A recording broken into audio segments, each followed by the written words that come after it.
آپ سکرین پر دیکھ لیں، ٹوٹل 4 صورتیں ہیں گناہ کرنے کی، ذہن میں بٹھا لیں۔ گناہ کرنے کی 4 صورتیں ہیں، ان میں سے جو پہلی 2 صورتیں ہیں ان کے ساتھ کوئی شرط نہیں ہے، ٹھیک ہے، اور جو آخری 2 ہیں ان کے ساتھ ایک شرط ہے بس۔ یہ مختصر سی وضاحت ہے۔ تو آئیے اب چلتے ہیں کہ وہ کون کون سی ہیں۔ پہلی 2 صورتیں ہیں نون مشدد اور میم مشدد، ٹھیک ہے ناظرین۔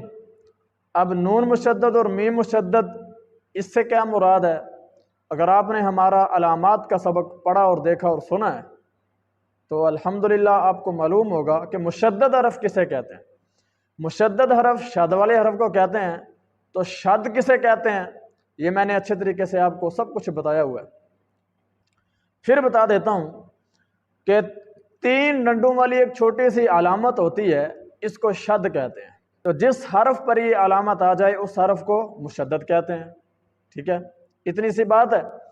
تو اگر وہ شد نون پر آ جائے یا پھر میم پر آ جائے تو وہ نون مشدد ہوتا ہے اور میم مشدد ہوتا ہے، ٹھیک۔ تو پتہ چلا کہ نون مشدد پر بھی گناہ ہوتا ہے اور میم مشدد پر بھی گناہ ہوتا ہے۔ ان دونوں کی مثال میں آپ کو سکرین پر دکھاتا ہوں۔ کیسے؟ ان الذین، ٹھیک ہے، یہ نون مشدد کی مثال ہے، ٹھیک ہے۔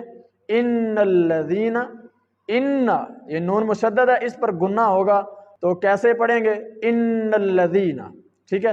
اب میم مشدد پر گناہ کیسے کرنا ہے؟ عم یتساءلون۔ یہ 2 صورتیں ہماری ہو چکی ہیں جن میں کوئی شرط نہیں تھی۔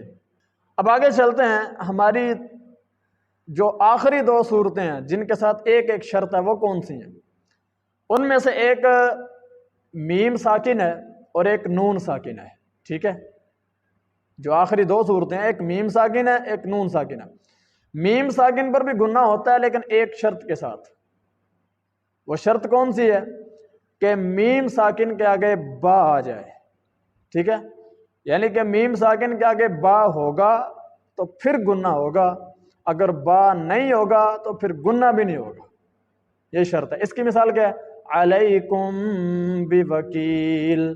علیکم کی جو میم ہے یہ ساکن ہے اور آگے با بھی آ چکی ہے، تو اس لیے یہاں پر گناہ ہوگا، ٹھیک ہے ناظرین، یہاں پر گناہ ہوگا۔ اور اب آگے چلتے ہیں، نون ساکن اور نون تنوین، یہ 2 چیزیں الگ الگ میں نے بیان کی ہیں لیکن یہ ایک ہی چیز ہے۔ اس کی وضاحت انشاءاللہ میں آخر میں بتاؤں گا 5ویں سٹیپ میں کہ نون ساکن اور تنوین میں کیا فرق ہے وغیرہ، تھوڑی سی وضاحت ہے اس کی بس۔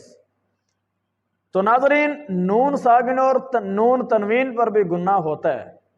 اس کی ایک شرط ہے کہ نون ساکن اور نون تنوین کے آگے حروف حلقی اور لام را نہ ہوں۔ اب حروف حلقی اور لام را یہ ٹوٹل 8 حروف بنتے ہیں۔ وہ کیسے؟ حروف حلقی 6 ہیں، حمزہ ہا، عین ہا، غین خا، آپ کو سکرین پر بھی مل جائیں گے، اور ان میں 2 کا اضافہ کریں لام را کا تو یہ ٹوٹل 8 ہوتے ہیں۔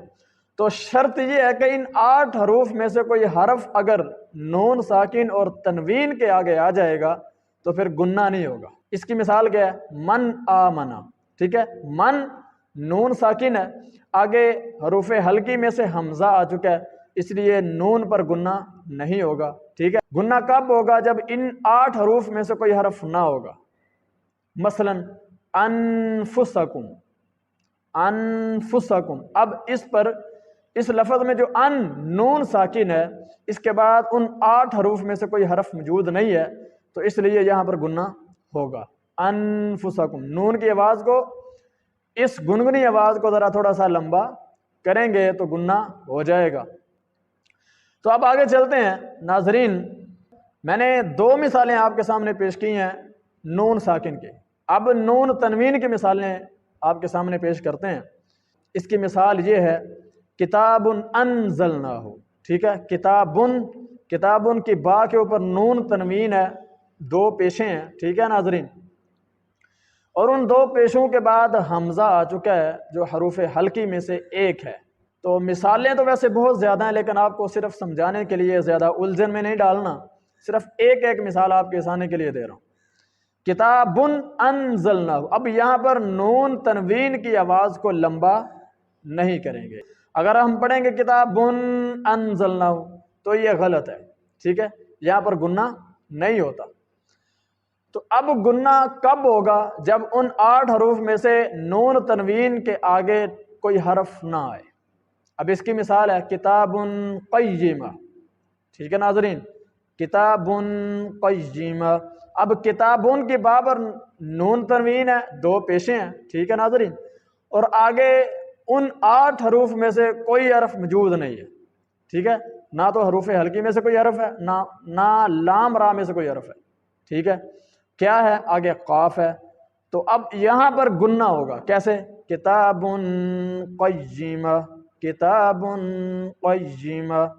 تو ناظرین میں نے بتایا ہے کہ گنہ 4 صورتوں میں ہوتا ہے، ان میں سے جو پہلی صورتیں ہیں ان کے ساتھ کوئی شرط نہیں ہے، وہ ہے نون اور میم مشدد، ٹھیک ہے ناظرین، اور آخری جو 2 ہیں ان کے ساتھ ایک شرط ہے، اور آخری 2 کون سی ہیں؟